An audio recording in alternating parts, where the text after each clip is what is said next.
Salve, salve, morceguetes e morcegotes, morcego lovers, né? Agora que a galera tá nessa brisa de influencers e tal, não sei o quê. Embora a gente, né, evite falar isso daí aqui na caverna, sejam bem-vindos para mais uma live, mais um episódio aqui de leitura e discussão, tá? A gente vai dar sequência ao livro que a gente já está lendo, então, para quem tá acompanhando aí, é sim o A Conquista do Pão, tá bom? Então agora, enquanto eu vou dando essa apresentação, dando os recados iniciais para a galera chegar, é o momento que você pode ir no site da Biblioteca Terra Livre e adquirir o livro, ou você pode abrir o PDF que está aqui no link da descrição.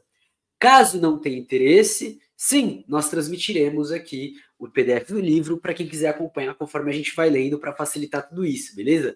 Livro, então, pela Biblioteca Terra Livre. Mas vamos lá, que antes a gente tem alguns recadinhos para dar, tá? Primeiro, e uma coisa que eu não faço há muito tempo, né, é trazer, quando eu troco os livros que eu leio, qual livro eu comecei a ler, que eu acho que é uma coisa interessante para vocês. Inclusive, falem para mim o que vocês andam lendo, o que vocês estão discutindo, o que vocês estão pensando, por onde vocês estão. Que a gente está aqui com o Maurício Trachtenberg em Teoria e Ação Libertárias, tá? Um livro bem interessante, um livro muito bom. Eu tô bem no começo dele, né? Esse livro aqui é uma montanha de um livro, né? Mas um livro muito louco, muito da hora. E o Trachtenberg é a primeira vez que eu tô lendo ele totalmente, né? Mas já me falaram há muito tempo bem dele, então estamos aqui. E o outro, que também não é um livro pequeno, é Os Métodos da História, do Ciro Flammarion Cardoso com o Hector Pérez Brinoli. E esse daqui ele é um livro que ele fala um pouco sobre metodologia da história, mas para além da metodologia, tá ligado? Eu acho que tem essa questão de discutir, embora não se proponha, um pouco da filosofia e da história e das outras ciências humanas, ciências sociais e por aí vai. Então é bem interessante, bem da hora. Show? Então fica aí também meio que de recomendação para quem tiver interesse nesses assuntos, esses dois livros. Beleza? Agora sim, vamos para os recadinhos importantes, tá? Essa semana, né, esse episódio está saindo aqui dia 5, a gente está tendo a Feira da Unesp, que ela acontece dos dias 7 aos dias 11, na Unesp da Barra Funda. Fica bem do ladinho da estação, tá? Bem do ladinho mesmo da estação, com 50% de desconto nos livros. Então a gente vai ter mais de 160 editoras, como sempre. Se tudo der certo, até quarta de manhã, a gente vai ter publicado a nossa lista de indicações lá no site da Clio Operária. Show? Então não perde essa oportunidade também de acompanhar isso daí. E, além disso, a gente vai ter, do outro lado da estação, ali no Parque da Água Branca, a Feira Nacional da Reforma Agrária do MST. Então a gente vai ter a possibilidade de você comprar bons livros com 50% de desconto e comprar bons alimentos, boas bebidas orgânicas, sem agrotóxico, diretamente com os produtores do Brasil todo. Tá? Então, acho que é uma relação, inclusive, muito legal que se abre essa possibilidade, né, de estar tudo acontecendo ali ao mesmo tempo, onde você pode ir comprar seus livros, almoçar na feira, voltar para comprar mais livros, e ainda pegar os shows da feira, pegar os eventos, pegar tudo que estiver rolando, porque vai ter muita coisa, tá? Vocês vão lá em @feiraMST ou digitem Feira de Livros da Unesp e aí vocês vão ter acesso a tudo isso, beleza? Inclusive, lá na Feira da MST, a Casa Carlos Marighella estará. Show? Da hora? Aqui, ó, Casa Carlos Marighella. É isso, tá ligado? Pega aí essas ideias que é quente. Da hora? Eu vou ficar de blusinha aqui, né? Porque fica mais aconchegante. Dito isso, quem não segue ainda nas nossas redes sociais, segue @morcego_marcos_ no Instagram e marcosmorcego.bsky.social lá no nosso Blue Sky. Também queria lembrar vocês de se inscreverem aqui, tá? Aqui no nosso canal do YouTube. Clica em inscrever-se, curte o vídeo, é muito importante isso daí para as métricas aumentarem e a gente chegar em mais gente. Beleza? Coisinha básica.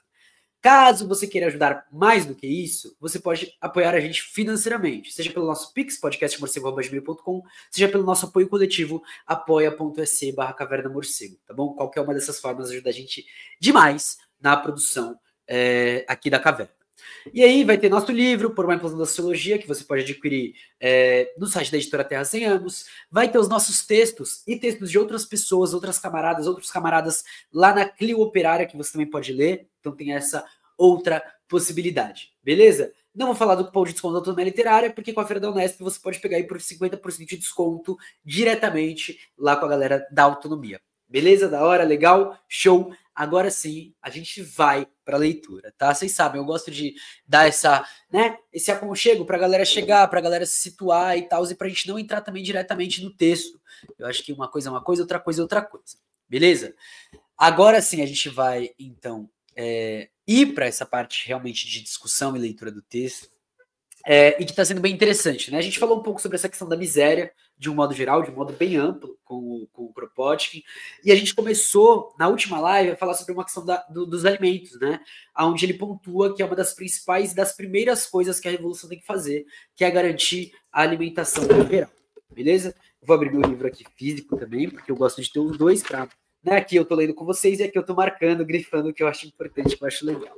Show? Novamente, dá um abraço aí pra galera anarquista, dá um abraço no Skoda, dá um abraço na Flávia aí, que estão sempre fortalecendo o nosso corre. O Skoda, inclusive, foi quem disponibilizou aqui o PDF diretamente da Biblioteca Terra Livre. Beleza? Então a gente estava aqui na parte 4 desse texto, onde a gente começa a discutir.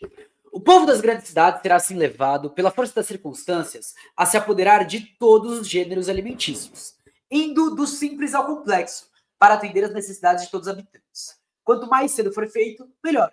Quanto mais evitarmos a miséria, mais lutas internas se evitarão. Então, a gente estava falando um pouco sobre isso, né? Sobre essa questão de a gente precisa ter essa alimentação. E talvez o debate hoje que existe sobre a agroecologia, sobre a relação com a cidade, sobre a superação, inclusive, das formas de produção e distribuição, sejam fundamentais para a gente pensar a revolução nesse sentido, tá? Lembrando, Lenin, a gente fala de paz, pão e terra. Aqui a gente está falando de comida novamente. Então, acho que tem um mapa desenhado muito importante do que tem que ser feito. Que é uma das dificuldades, por exemplo, que acontece na Venezuela e em Cuba. Então, realmente, talvez a gente esteja apontando já para um processo que permita a gente não passar por determinadas dificuldades que geralmente passa. Tá? Mas em que bases poderíamos nos organizar para usufruir de mercadorias comuns? Essa é a pergunta que surge naturalmente. E eu acho que é uma pergunta que praticamente a gente está respondendo aqui no Brasil. Bem, não existem duas maneiras de fazer isso de forma justa. Existe apenas uma que responde aos sentimentos de justiça. Isso é verdadeiramente prático. Esse é o sistema já adotado pelas comunas agrárias da Europa. E aí ele dá o exemplo de que já existiam comunas agrárias na Europa que faziam isso. Tá? E aí eu acho interessante que a gente pensar que também não é uma particularidade do Brasil. Novamente, eu gosto de dar outros exemplos, outras coisas, justamente para pensar que tem uma multiplicidade de formas de fazer isso. Considere uma comuna camponesa, em qualquer lugar, até mesmo na França, onde os jacobinos, no entanto, fizeram de tudo para destruir os usos comunais. Se a comuna tem um bosque, por exemplo, desde que não faltem gravetos, todos têm o direito de tirar o quanto quiserem, sem nenhum controle além da opinião pública de seus vizinhos, né? A famosa fofoca. Quanto à madeira grande, da qual nunca podemos ter o suficiente, recorremos ao racionamento. E aí eu acho que é meio importante da gente ter tradições originárias aqui, né? Tradições conectadas desde sempre, ou que o capitalismo não conseguiu desconectá-las da terra, que a gente já entra num outro processo também, e por isso que eu falo da agroecologia, né? Já entra num outro processo de pensar a nossa própria relação entre ser humano, quer dizer, entre seres humanos e seres não humanos, né? Eu acho que é bem interessante. E é o mesmo para os prados comunais. Desde que haja o suficiente para a comuna, ninguém controla o que as vacas de cada família comerão, nem o número de vacas nos prados. Somente se recorre à divisão ao racionamento quando não há pasto suficiente. Em toda a Suíça e em muitas comunas da França e da Alemanha, onde quer que haja prados comunais, praticam este sistema. E, novamente, muito interessante ele já dar outras alternativas. Eu acho que entra uma outra coisa para a gente pensar, que é a ideia comunal dessa situação também visa permitir que a gente consiga ir muito além do nosso sistema alimentar hoje, né? Então, onde a gente tem tantas coisas possíveis da gente ter acesso, que na falta de uma coisa a gente consegue produzir outra, né? Por exemplo, em mudanças de tempo. Certas sementes, plantas, flores, folhas se adaptam melhor a uma determinada temperatura, a um determinado espaço, a um determinado ambiente, outras a outro. Assim como a gente também, né? A gente não é muito diferente disso. Mas só para situar que a gente pode pensar nisso, inclusive pensando nessa questão da agroecologia e da mudança. E se for para os países do leste europeu, onde é encontrada em abundância lenha grossa e onde não há falta de solo, verá os camponeses cortando as árvores na floresta de acordo com as suas necessidades, cultivando o solo de que precisam sem pensar em racionar a lenha ou dividir a terra em lotes. Porém, a lenha será racionada e os terrenos divididos de acordo com as necessidades de cada família, assim que se esgotarem, como já é o caso da Rússia. E aí entra uma perspectiva interessante, né, quando a gente pensa numa questão comunal, numa questão de comunidade, que as coisas não são pensadas necessariamente de forma puramente individual, né, mas de forma realmente coletiva, para a gente pensar regiões, comunidades, para a gente pensar coisas que podem congregar. A gente lê um pouco sobre isso no Confederalismo Democrático, né? Na Nação Democrática, na verdade, do Abdul Öcalan. Então, volta lá para entender um pouco melhor do que eu estou falando em relação a isso, porque ele descreve um pouco esse processo. E é isso, né? Tudo vira um esquema de pirâmide, gente. Aqui a gente usa um episódio para indicar o outro, eu peço perdão. Em resumo, pegar o que temos em abundância e racionar o que faz falta e repartir. Dos 350 milhões de homens que habitam a Europa, 200 milhões ainda seguem essas práticas completamente naturais. Algo para destacar, o mesmo sistema também prevalece nas grandes cidades para pelo menos um bem que existe em abundância ali: a água entregue às residências. Enfim, eu acho interessante, né? Essa fita, né? A gente está falando de 1800 e existe essa ideia de que a gente está falando, né, quando a gente olha para a Europa, Estados Unidos, do ápice do que é chamado de modernidade, modernização e não sei o quê, quando na verdade esses processos, seja no centro do capitalismo, seja na periferia, eles são muito mais conectados, justamente, né, por causa do sistema de dependência, né? Então, assim, não é uma coisa tipo, lá eles estavam andando a carro e tal, não sei o quê. Muito pelo contrário, né? Aqui fala, né, de que não tem um modelo de abundância para a questão da água. E a gente trabalhou no episódio sobre lei de drogas, falando sobre a Europa, não sei se vocês viram isso, né, de que durante um tempo a cerveja era a bebida saudável, porque a água não era saudável, porque a água não era, enfim, eles poluíram toda aquela porra. Enquanto isso, a gente teve vários grupos aqui na América Latina que 500 anos antes, 1000 anos antes, já trabalhavam com uma questão de tornar a água não só acessível, mas fazer com que ela entre num ciclo onde você não esgote os rios e mantenha ela sempre limpa. Enfim, uma coisa meio assim, tá ligado? Já existia aqui. Só para pontuar que, inclusive, esse aspecto de discutir a modernização dessa forma, ele é ilusório, tá? Enfim, tô lendo os métodos da história, né? Eu faço sociologia e tudo, a gente sempre vai questionar a questão da história, né? Desde que as bombas sejam suficientes para abastecer as casas, sem que se tenha que temer a falta de água, não ocorre a ideia de nenhuma empresa regular o uso que se faz da água em cada serviço doméstico. Olha aí. Por que a gente tem uma regulação? Por que a gente tem uma empresa? Por que a gente tem, inclusive, a privatização disso, né? Pegue o que quiser. E se tememos que falte água em Paris durante o calor, as companhias de água sabem muito bem que o simples aviso, 4 linhas no jornal, já é suficiente para que os parisienses reduzam o consumo de água e não desperdicem muito. E aí, né, a gente está falando também de um processo de industrialização, ou seja, quem começa a usar essa água deixam de ser, né, o consumo maior, deixam de ser as pessoas, né, e passam a ser as grandes indústrias. Mas se definitivamente faltasse água, o que faríamos? Recorreríamos ao racionamento. E essa medida é tão natural, tão presente nas mentes das pessoas, que vemos em Paris, em 1071, pedindo 2 vezes o racionamento de alimentos durante os 2 cercos que sofreu. Só que aí, né, eu gosto de fazer esse contraponto de, sim, a gente pede racionamento, porém, e aí vem a grande questão de formação territorial, né? Não é só racionamento, mas como que a gente torna a água novamente abundante, já que a gente, esse sistema ajudou a destruir, inclusive, as nascentes, né? Como que a gente revitaliza, como que a gente replanta a água. E aí, eu volto a dizer para vocês, né? Ouçam o Muda Floresta, o podcast da Claire e do Zé, que vai bater nisso. Devemos entrar em detalhes, desenhar tabelas sobre como o racionamento pode funcionar, para provar que ele seria justo, infinitamente mais justo do que qualquer coisa que existe hoje. Com essas tabelas desses detalhes, não conseguiríamos persuadir os burgueses. E, infelizmente, os operários aburguesados, né, a gente fala inclusive de consciência, que veem o povo como um aglomerado de selvagens comendo seus narizes logo que o governo deixa de funcionar. Mas você nunca viu o povo deliberar, duvidar por um minuto que, se eles estavam encarregados de racionar, eles estavam fazendo isso no mais puro sentimento de justiça e equidade. Eles estavam fazendo isso por causa de um sentimento coletivo, né? Por causa de um enfrentamento coletivo. É interessante. Que alguém diga, numa reunião popular, que as iguarias devem ser reservadas para os delicados preguiçosos da aristocracia e pão preto para os enfermos dos hospitais. Ele será vaiado. Mas, diga nesta mesma reunião, ou pregue nas esquinas, que o alimento mais delicado deve ser reservado para os fracos, sobretudo para os enfermos primeiro. Digamos que se houvesse 10 iguarias em toda Paris e uma única caixa de vinho em Málaga, deveriam ser levadas para os quartos de convalescença. Diga que a criança vem imediatamente após o doente. Paralelo, leite de vacas e cabras, se não houver o suficiente para todos. A criança e ao velho e último pedaço de carne, e para a pessoa forte o pão duro, se a comunidade estiver reduzida a essa situação extrema. E aí ele fala então desse grau de solidariedade, né, de crianças, enfermos, idosos primeiro. É interessante porque é uma ideia que a gente trabalhou na Venezuela, né, na formação das comunas. E é uma ideia que a gente está debatendo dentro da questão da produção agroecológica ligada à luta territorial, onde você tem, por exemplo, uma luta na dimensão de gênero e racial.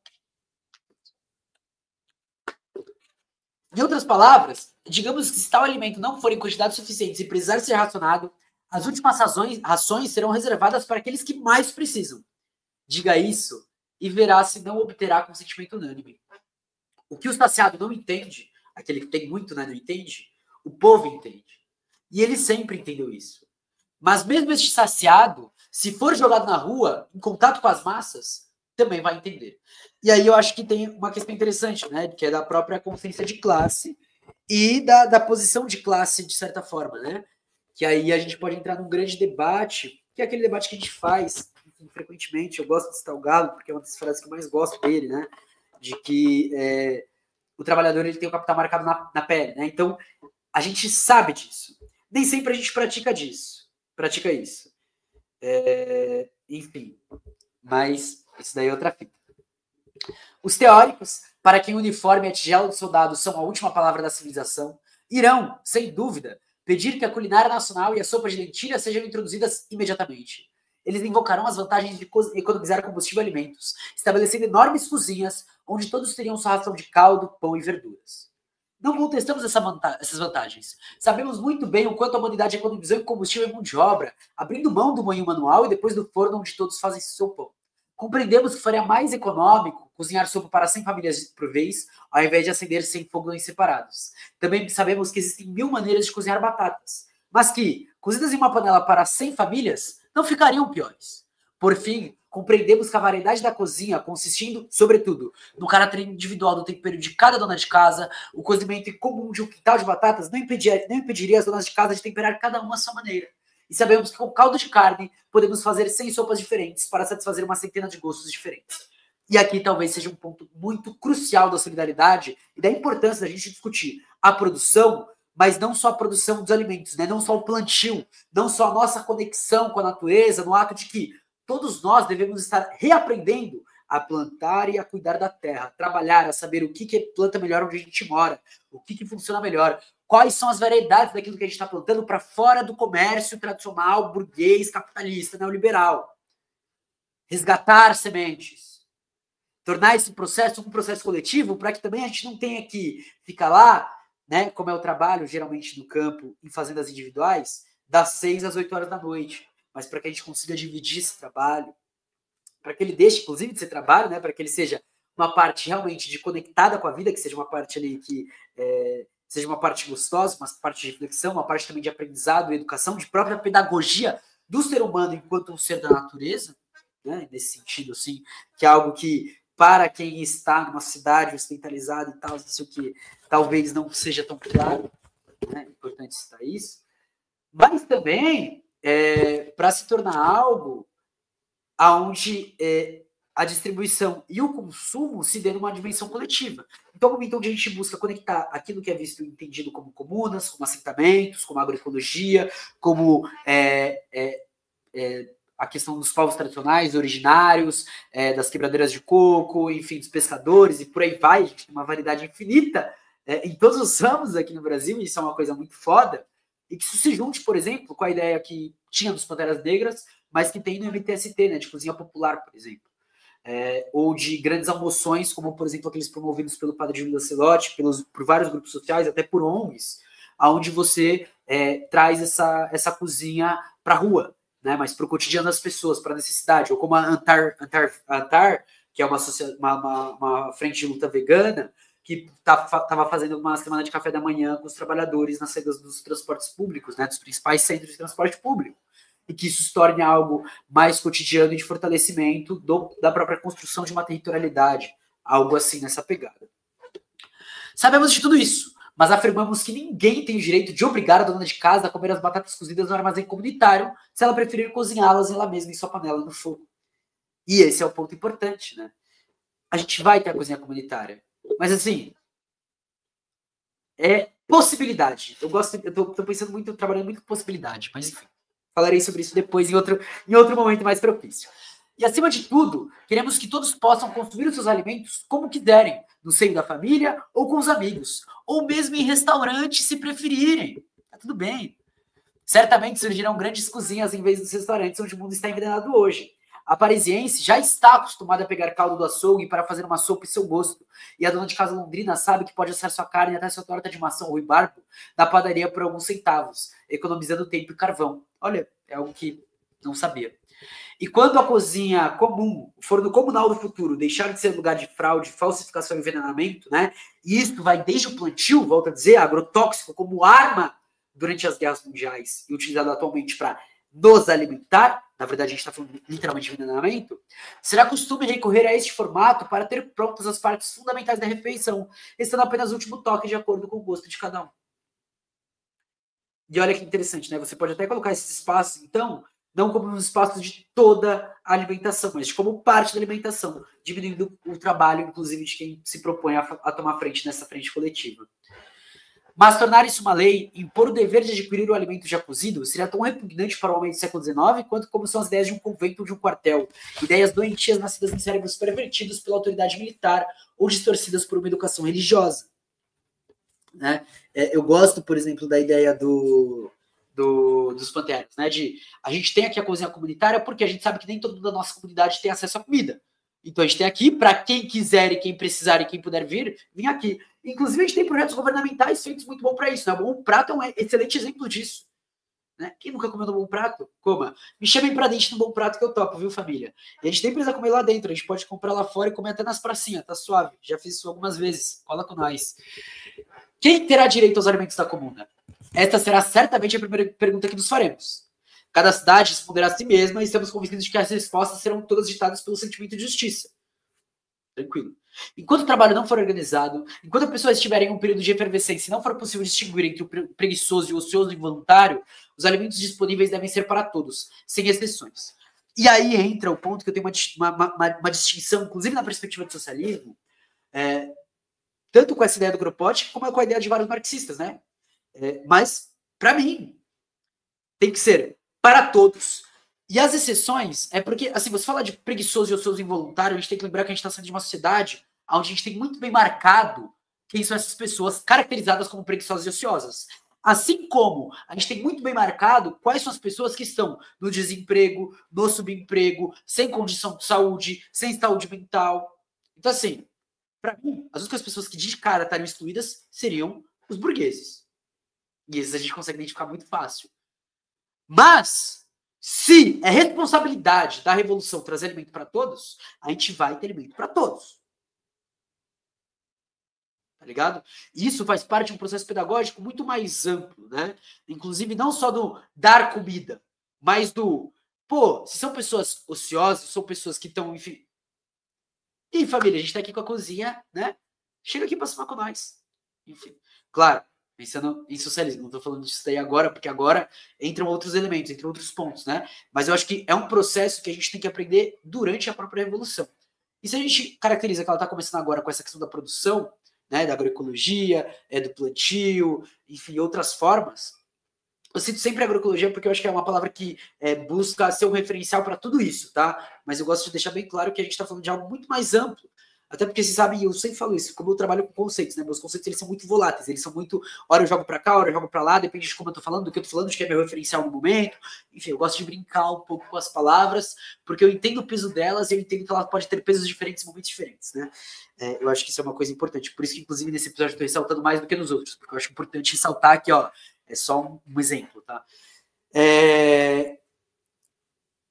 Me perdi. Vou voltar a ler e aí se eu lembrar eu volto. Aqueles que resistiram ou conspiraram contra a vitória popular com armas em seus braços se apressarão em libertar o território insurgente em sua presença. Mas parece-nos que o povo, sempre hostil às represálias magnânimo, repartirá o pão com todos os que permanecerem em seu seio, sejam eles expropriadores ou expropriados. Que é, novamente, minha perspectiva, né? Ao inspirar-se desta ideia, a revolução não terá perdido nada, e quando o trabalho for retomado, veremos os lutadores do dia anterior se encontrarem na mesma oficina. Em uma sociedade onde o trabalho é gratuito, não há necessidade de temer o preguiçoso. E aí, ele entra numa outra perspectiva que eu gosto, né? Que é o trabalho gratuito. Ou seja, ele já está pontuando o fim do trabalho assalariado.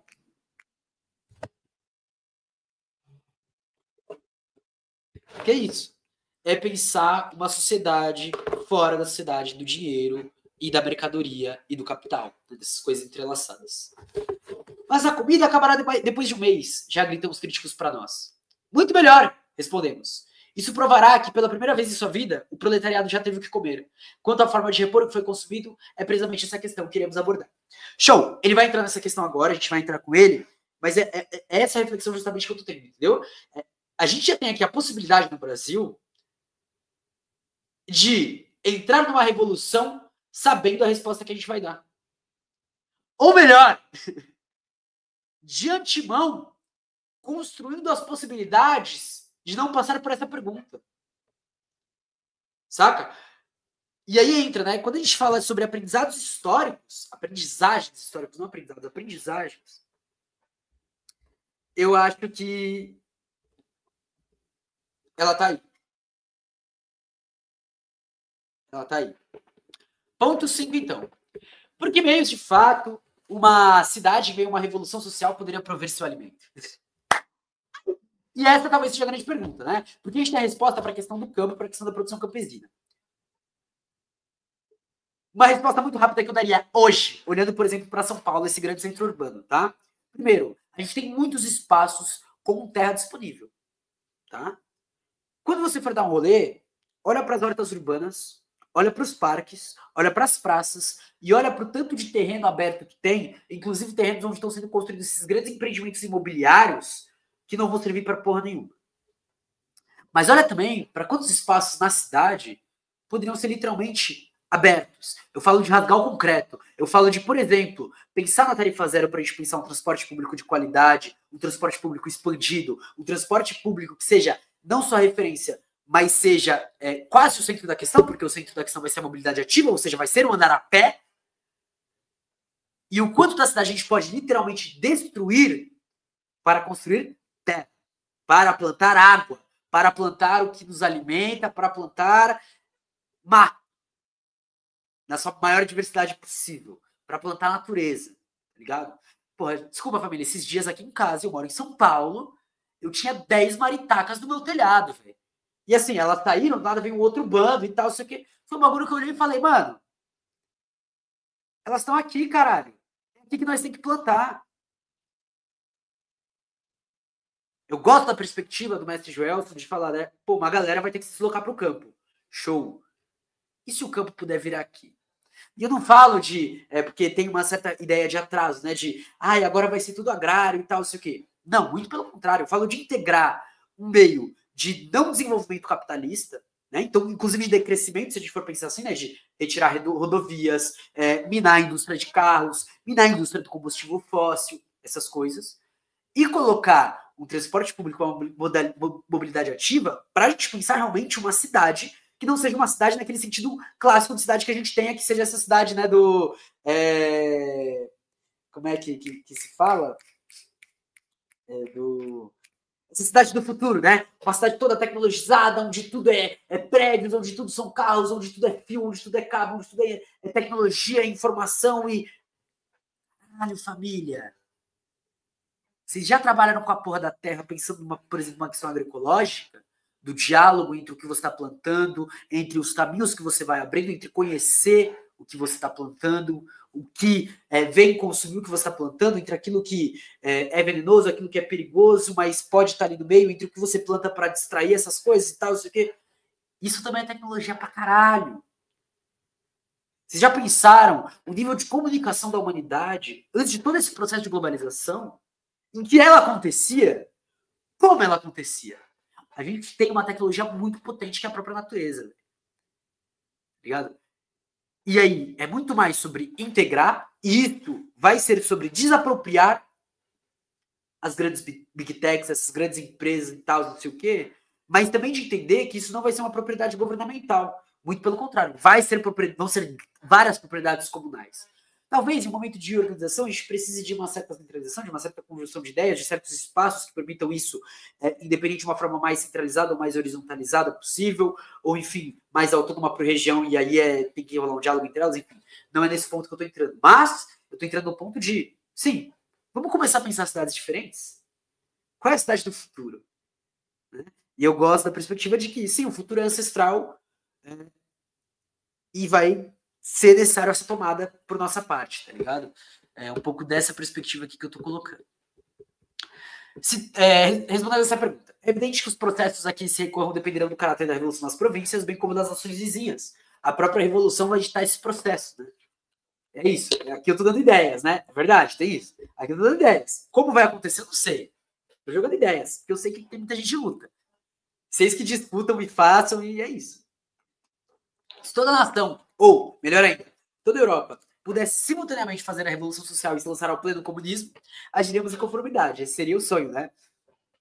Mas se apenas algumas comunas da Europa ensaiam o comunismo, outros métodos terão que ser escolhidos. E cada situação requer seus próprios métodos. Grifar aqui, né? Importante. Inclusive, postei uma frase do Lenin que fala sobre isso. Volto a dizer, gente. Enfim.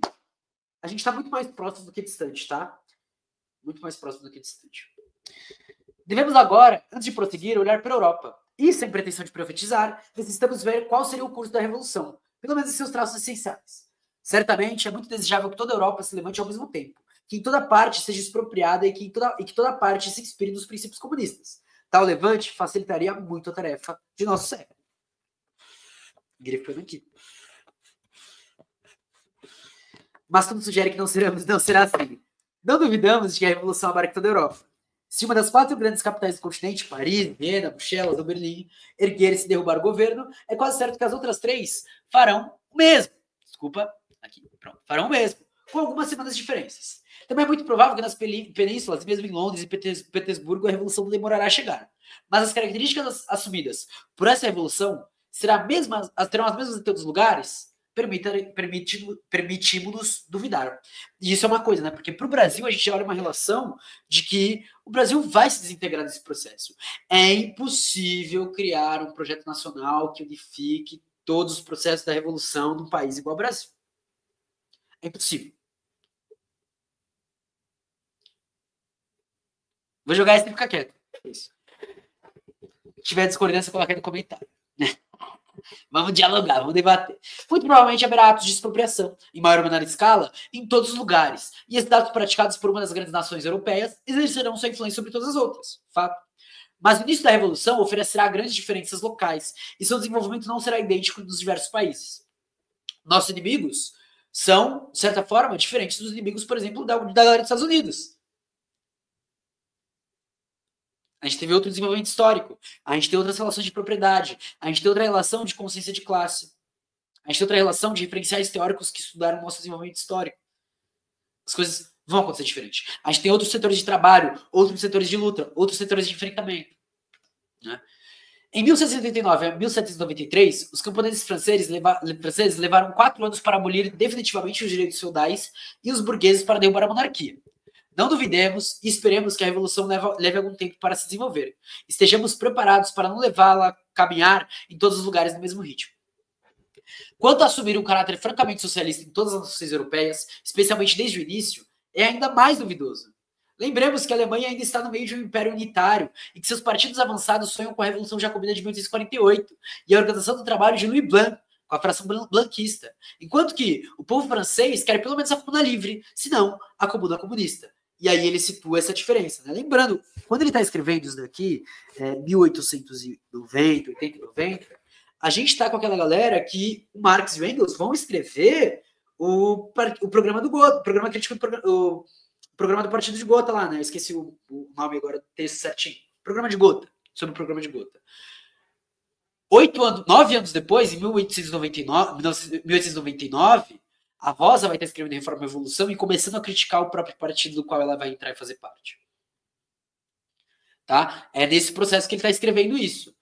Então, só para situar aqui, a força de esquerda na Alemanha se formava uma força social-democrata, quando muito uma república jacobina, mas muito mais próxima do blanquismo e de um reformismo puramente reformista, de tomada de poder e um socialismo democrático na base da passagem de leis.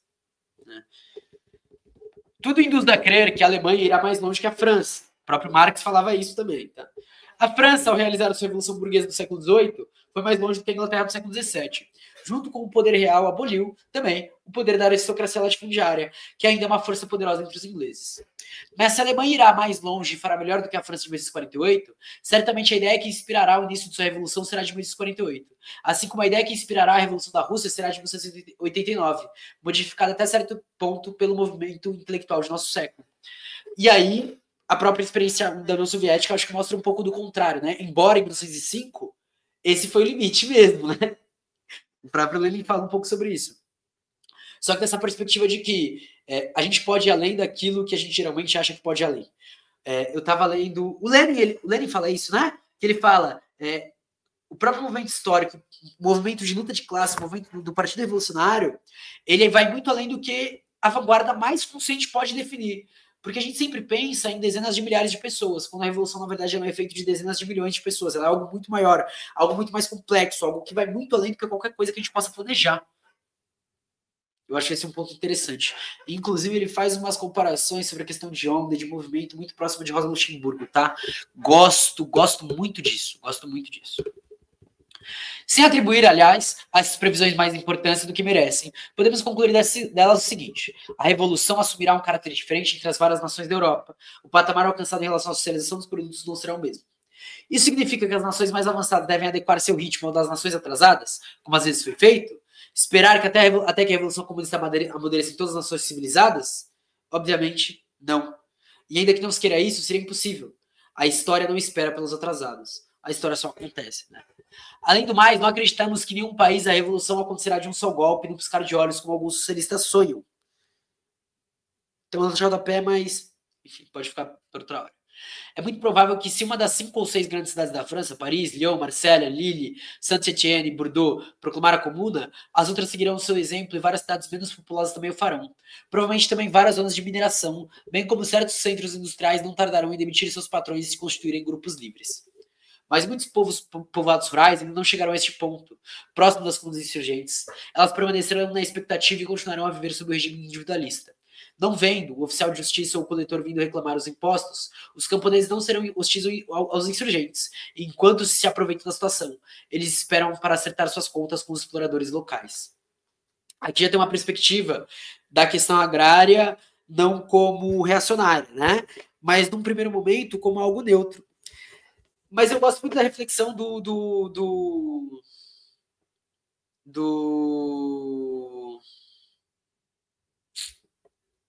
Samir Amin e do Fanon, da questão do campo numa perspectiva revolucionária, porque eu acho que a gente olha para um outro ponto pela própria constituição da história social desses países em específicos, como é o que eu olho para o Brasil, tá? Mas, com esse espírito prático que sempre caracterizou as revoltas agrárias, como, por exemplo, a lavoura puxada de 1992, eles se empenharão em cultivar a terra que amarão ainda mais, porque será livre de impostos e hipotecas. E é uma perspectiva, por exemplo, diferente da linha do primeiro momento leninista, né?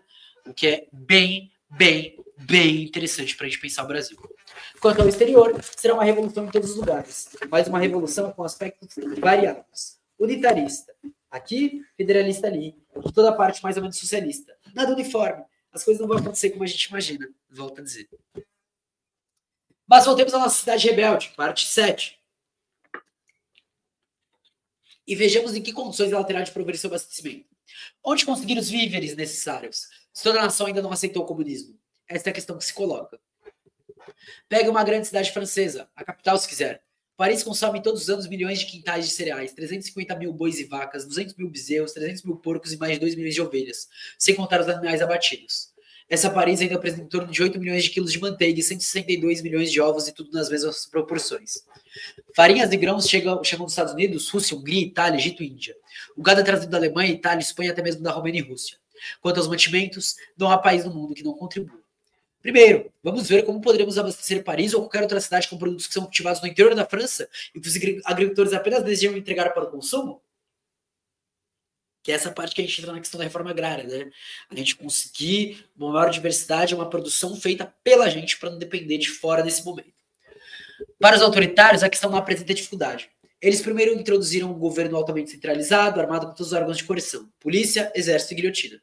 Esse governo compilaria estatísticas sobre tudo que é colhido na França, dividiria o país em certo número de distritos de abastecimento e ordenaria que tal mercadoria em tal quantidade fosse transportada para tal lugar, entregue naquele dia, para tal estação, recebida naquele dia por tal funcionário, armazenada em tal loja, e assim por diante. Bem, afirmemos com plena convicção de que não apenas tal solução seria indesejável, mas, além disso, nunca poderia ser posta em prática. É por utopia. Pode-se sonhar, né? Que é a ideia da gestão capitalista, né? Que é uma das coisas que se apodera hoje na situação que a gente tem. Pode-se sonhar com um tal estado de coisas com a caneta na mão, mas na prática isso se torna materialmente impossível. Seria preciso não contar com o espírito da independência da humanidade. Seria insurreição geral, 3 ou 4 guerras de Vendéia no lugar de uma, a guerra do campo contra as cidades. Toda a França insurgente contra a cidade que se atreveria a impor este regime. Chega de utopias jacobinas. Vejamos se não podemos nos organizar de uma maneira diferente. Em 1793, o campo fez com que as grandes cidades morressem de fome e matou a revolução. Há evidências, no entanto, de que a produção de cereais na França não diminuiu nesse período. Tudo sugere que aumentou. Mas, depois de se apossar de boa parte das terras senhoriais, depois de ter feito a colheita dessas terras, os burgueses rurais não quiseram vender seu trigo por assignats, né, que é a moeda durante essa revolução. Eles o guardaram esperando que o preço subisse ou que fossem introduzidas as moedas de ouro. Entenderam quem do campo matou a revolução, né? Entenderam de que forma. E aí vocês veem que o preço das coisas aumentaram esse tempo, por exemplo, no café, por causa daquele casal que acumulou uma grande parte do que era para venda interna, né? Para venda nacional, esperando justamente o preço subir. E nem as medidas mais duras da Convenção Nacional para obrigar os assambarcadores a vender o trigo, e nem as deduções poderão vencer essa greve. Sabemos, porém, que os comissários da Convenção não hesitaram em guilhotinar os monopolistas, nem o povo em pendurá-los em um farol, e ainda assim o milho permaneceu nos depósitos e as pessoas da cidade sofreram com a fome. Mas o que foi oferecido aos cultivadores do campo em troca do seu trabalho duro? Assignats, que é essa moeda. Pedaço de papel cujo valor caía a cada dia. Notas de 500 libras em caracteres impressos, mas sem valor real. Uma tentativa de cupom, inclusive, que rolou no final da União Soviética. Por uma nota de 1.000 libras, não se podia mais comprar um par de botas, e o camponês, compreensivelmente, não estava interessado em trocar um ano de trabalho por um pedaço de papel que não lhe permitiria comprar nem ao menos uma blusa. Assistam Traumazone para entender esse processo na União Soviética, tá? Assistam Traumazone. Enquanto o lavrador do solo receber um pedaço de papel sem valor, seja chamado de assignat, bônus de trabalho, cupom, será o mesmo. Os alimentos ficarão no campo, a cidade não os terá, mesmo que recorra à guilhotina e aos afogamentos novamente. O que deve oferecer ao camponês não é papel, mas a mercadoria de que ele precisa imediatamente. É a máquina da qual ele está privado agora. É a vestimenta, que o garante contra o mau tempo. É a lamparina, o querosene, que substitui sua luz e vela, a pá, o rastelo e o arado. É a construção de comunidade, a questão artística, né? Principalmente para a juventude. Enfim, isso é tudo que o camponês está privado hoje. Não sinta necessidade, mas porque em sua existência de privação de trabalho exaustivo, 1.000 objetos úteis lhe são inacessíveis por causa do seu preço. Que a cidade se dedique imediatamente à produção daquilo que falta ao campesinato, em vez de fabricar artigos para o ordenamento da burguesia. Que as máquinas de costura de Paris façam roupas de trabalho e roupas para os dias de descanso também, ao invés de fazerem enxovais de casamento. Que a fábrica faça máquinas agrícolas, pás, rastelos, ao invés de esperar que os ingleses nos mandem em troca do nosso vinho.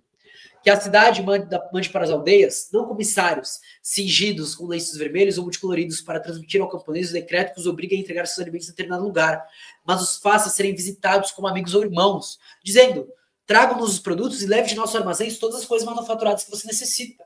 Criar comunidade, né? As redes das comunas, as teias. E então os víveres fluirão de todas as partes. O camponês ficará com o que precisa para viver, mas mandará o resto para os operários das cidades, onde, pela primeira vez na história, haverá irmãos não exploradores. Aonde você cria uma relação aonde a gente ajude a viver uma ou outra. Criar comunidade. Criar comunidade é criar cultura, mas é também criar outra forma de economia, outra forma de política, outra forma de sociabilidade. Talvez nos digam que isso requer uma transformação completa da indústria. Certamente que sim, para alguns ramos. Mas há mais 1.000 que podem ser transformados rapidamente para adotar os camponeses das roupas, relógios, móveis, utensílios, máquinas simples, que a cidade tanto faz pagar tão caro nesses momentos. tecelões, alfaiates, fabricantes de calçados, revendedores de ferragens, fabricantes de armários e tantos outros não encontrarão dificuldades em trocar a produção de luxo pela de bens comuns. Basta que entendamos plenamente a necessidade dessa transformação, que a consideramos um ato de justiça e de progresso, que não desiludamos mais com esse sonho tão caro aos teóricos, que a revolução se deve limitar a tomar posse de mais-valia, que a produção e o comércio possam permanecer o que são hoje. Tá? Ou seja, não é tomar a fábrica para que a gente tenha lucro, é tomar a fábrica para que a gente não viva mais no modo de produção capitalista, no trabalho assalariado. Em nossa opinião, essa é toda a questão. Ofereça aos agricultores, em troca dos produtos, não um pedaço de papel, mas os itens de consumo de que o agricultor precisa. Se isso for feito, o alimento fluirá para as cidades. Se não for feito, teremos fome nas cidades e todas as suas consequências, que são a reação e a repressão. Agora a gente entra na parte 8. Todas as grandes cidades, como já dissemos, compram seu trigo, a sua farinha, a sua carne. Não só dos departamentos, mas também do exterior. Do estrangeiro chegam a Paris especiarias, peixes, comidas luxuosas e quantidades consideráveis de trigo e carne. Mas, durante a Revolução, não poderá se contar mais com o estrangeiro, ou, então, em todo caso, contar o menos possível. Se trigo russo, arroz da Itália ou Índia e vinhos da Espanha e Hungria estão fluindo agora para os mercados da Europa Ocidental, não é que os países remetentes tenham muito ou que esses produtos cresçam lá por conta própria, como o dente-leão dos prados.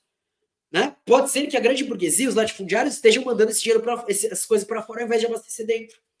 Na Rússia, por exemplo, o camponês trabalha até 16 horas por dia e jejua de 3 a 6 meses por ano para exportar o trigo com que paga o senhor e o Estado.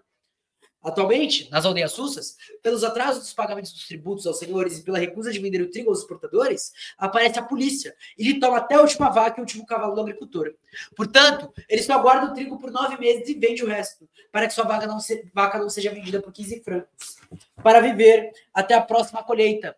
3 meses quando o ano foi bom, 6 quando foi ruim. Ele mistura casca de bétula ou semente de árvore com sua farinha, enquanto saboreamos os biscoitos feitos com seu trigo em Londres. Inclusive, a qualidade cai por causa dessa produção voltada para exportação. Olha o que aconteceu com a carne, né? Aquele lance da Friboi, do papelão. Olha o que aconteceu com o café, né? Que aumentou o número de coisas e começam a ser vendidos outros grãos triturados como se fosse café. Ou os achocolatados, ou leite condensado, creme de leite, tudo. Mas assim que vier a revolução, o agricultor russo ficará com pão para ele e seus filhos. E é essa a pauta que a gente tem que colocar quando a gente fala sobre agroecologia. Os camponeses italianos e húngaros farão o mesmo. Espero também que os hindus se beneficiem desses bons exemplos. Assim como os trabalhadores das fazendas na América, a menos que esses territórios já estejam desorganizados pela crise. Portanto, não será mais necessário contar com as importações de trigo e milho procedentes do exterior. Olha que legal. Isso é falar também sobre produzir pra gente, pensando na gente, conforme a gente quiser. Sendo toda a civilização burguesa baseada na exploração das raças inferiores e dos países atrasados na industrialização, o primeiro benefício da revolução já será ameaçar essa civilização, permitindo que essas ditas raças inferiores se emancipem. Então, por isso que a gente sempre olha para baixo. E nós estamos embaixo, né? Espero que vocês também entendam que a gente está assim embaixo. Por quê? Olhar para baixo é falar, o mais baixo vai se emancipar. Se o mais baixo se emancipa, todo mundo se emancipa. E não raças inferiores, né? E eu entendo o que ele tá falando, não tô criticando ele, né? Mas só para ter uma sensação de que eu não tô colocando a gente como raças inferiores.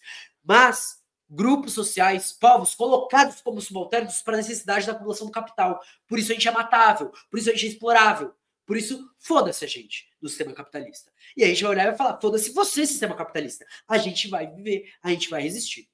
Mas esse benefício se refletirá em certa e considerável diminuição do fluxo de alimentos que flui para as grandes cidades do Ocidente. Para o interior é mais difícil prever o curso dos acontecimentos. Por um lado, o agricultor certamente aproveitará a revolução para endireitar as costas sempre inclinadas no chão. Em vez de 14, 16 horas que ele trabalha hoje, ele estará certo em trabalhar apenas a metade, quando muito, o que pode resultar em menos produção dos principais víveres, trigo e carne. Mas, por outro lado, haverá aumento da produção, como eu falei, de outros alimentos, né? Essa é a ideia. A ideia é tirar essa monopolização, tirar essa questão da monocultura e trazer a diversidade da vida. Novas áreas de terra serão limpas, máquinas mais perfeitas serão colocadas em movimento. A gente vai sair dessa produção voltada para uma extração bizarra da terra, mas a gente vai poder colher o que a gente quer, quando a gente quiser, no momento que a gente quiser. Isso é território, né? Em breve, o cultivo intensivo se tornará acessível a todos os produtores quando a máquina aperfeiçoada e os fertilizantes químicos e outros forem disponibilizados para a comunidade. E esse é o ponto. A gente já corta esse discurso do meio. Tudo bem, ele está falando de uma outra época, de um outro lugar que ele estava, né? A gente corta esse discurso do meio. Tá? É por isso que eu estou, inclusive, vocês viram, não estou literalmente lendo o que ele está falando, justamente porque a gente não precisa mais... Isso ficou para trás, tá? Se alguém chegar hoje dentro da esquerda e falar isso, você olha e você fala, caralho, você está em 1890, né? É isso. Mas tudo sugere que no início pode haver uma diminuição da produção agrícola na França, assim como em outros lugares. O mais sensato em todo caso seria contar com uma diminuição das contribuições, tanto das províncias como do exterior. Como essa queda pode ser suprimida? Bem, comecemos a trabalhar por nós mesmos. Não há necessidade de procurar por panaceias ser buscadas quando a solução é simples. As grandes cidades devem cultivar a terra, assim como os fazem os agricultores. Perfeito. É isso que eu estou pontuando aqui. Temos que voltar ao que a biologia chama de integração de funções. Depois de dividir a obra, devemos nos integrar. Esse é o curso seguido pela natureza. Além disso, sem fazer filosofia, a força dos acontecimentos nos conduzirá até isso. Se Paris se der conta de que em 8 meses ficará sem trigo, ela cultivará. Terra, ela não está faltando. É especialmente em torno das grandes cidades, especialmente Paris, que os parques gramados dos senhores são amorpados. Aqueles milhões de acres que aguardam apenas o trabalho inteligente do agricultor para, por exemplo, rodear Paris com planícies muito mais férteis e produtivas que as estepes cobertas de humus, mastecas pelo sol do sul da Rússia. Braços, a que se dedicarão os 2 milhões, 19 milhões de paulistas, né, por exemplo, 2 milhões de parisienses quando não tiverem mais que vestir e recriar os príncipes russos, aos boiardos somanos e às senhoras das finanças berlinenses. Se a gente não tiver mais que trabalhar, seja na limpeza, seja nos escritórios, seja do que for, para grandes avenidas, como é a questão da Avenida Paulista, como é a questão da porra da Faria Lima, como é a questão da porra do Berrini, e por aí vai. Dispondo de todas as máquinas do século, ter a inteligência e o conhecimento técnico do trabalhador para utilizar a ferramenta sofisticada, ter aos seus serviços inventores, químicos e botânicos, agrônomos, horticultores de Genervilles, bem como os instrumentos necessários para multiplicar as máquinas e experimentar novas, finalmente dispondo do espírito organizativo do povo de Paris, organizador do povo de Paris, seu bom humor, seu entusiasmo, a agricultura da comuna anarquista de Paris será bem diferente daquela dos lavradores de Ardenas. Tô grifando quase essa página inteira, tá? Literalmente.